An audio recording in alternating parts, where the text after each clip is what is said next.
those of you who are freshmen, I remember my first King Day. The first time I celebrated this life, I was a freshman at the University of Pennsylvania in 1989, just after the holiday had been passed. 3 years later, a columnist for the Daily Pennsylvania, the student newspaper, called the King holiday a sham because Dr. King was a communist who wanted to take money from white people to give to black people. The same columnist went on to call affirmative action a dirty little secret because it promoted black mediocrity over white excellence. I organized some folks by my junior year to respond to the columnist.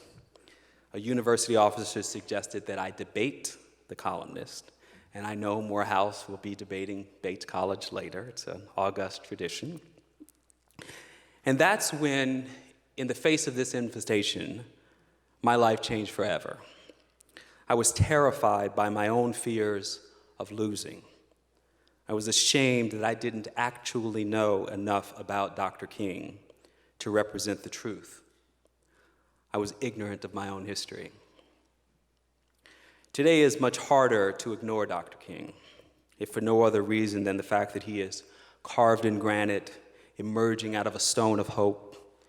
King, of course, as you know, is now on the National Mall, a place no other non-president has ever held until now, let alone a black man. But like so much of the history of monuments and commemorations in this country, we risk missing the real legacy of the man. Dr. King was not a leader who was satisfied with milestones and benchmarks. His was not a vision of hope and change measured in polling data and political trends.